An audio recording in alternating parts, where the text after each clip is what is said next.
તો નવા દિવસની શરૂઆત થઈ ગઈ છે નવા સપનાઓ સાથે અને નવા કામ સાથે.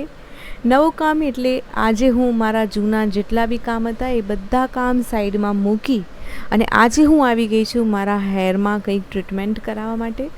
એટલે કે ઘણા ટાઈમથી મને એવું લાગી રહ્યું હતું કે મારા હેરમાં કંઈક ટ્રીટમેન્ટની જરૂર છે, કેમ કે હું ડેઇલી હેરસ્ટાઈલ કરતી હોઉં છું, ક્યારેક સ્ટ્રેટનિંગ, ક્યારેક કર્લ્સ, ક્યારેક હેર ડ્રાય. તો જેના લીધે મારા હેર થોડાક ડેમેજ થઈ ગયા છે અને થોડા ફ્રીઝી હોય એવા લાગી રહ્યા હતા. નવો ગ્રોથ આવે એટલે થોડુંક આપણને પણ એવું લાગે કે સારા નથી લાગી રહ્યા. તો એના માટે મારા હેર હું બતાવવા માટે આવી હતી, પણ મને એક એમરજન્સી કામ આવતા હું ફરી ટ્રીટમેન્ટ પછી કરાવીશ. તો બસ અમે બપોર પછીનો ટાઈમ હતો તો હું નીકળી ગઈ હતી. અમે લોકો નીકળી ગયા હતા વિડીયો બનાવવા માટે. અહીંયા લોકેશન એટલું સરસ છે. લાસ્ટ ટાઈમ તમે લોકોએ બધાએ પૂછ્યું જ હતું કે આ લોકેશન કયું છે.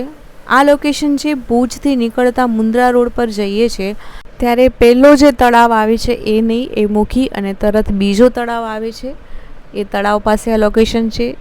બહુ જ ફાઇન લોકેશન છે. હું વિડીયો અને ફોટો અપલોડ કરીશ. તમે લોકો કમેન્ટ કરીને ચોક્કસથી જણાવજો કે તમને આ લોકેશન, અમારા વિડીયોઝ કેવા લાગ્યા. તો બસ અમે લોકો નીકળી રહ્યા છીએ અહીંયાથી. અમારું જે કામ હતું એ બધું કમ્પ્લીટ થઈ ગયું છે. વિડીયો ને રીલ્સ, ફોટોઝ બધું જ બની ગયું છે. તો ફટાફટ ઘરે પહોંચીએ. ઘરે બી બહુ બધા કામ છે. ઘરે પહોંચતાની સાથે જ આપણી એન્જલ આરોહી બધા જ કામ કમ્પ્લીટ કરે છે ઘરના. એન્જલ આરોહીના 6 લાખ ફોલોવર્સ હવે કમ્પ્લીટ થવા ઉપર છે ઇન્સ્ટાગ્રામ ઉપર. તો તમે લોકો અમારા વિડીયો ચોક્કસથી જોજો. ત્યાર સુધી બાય બાય.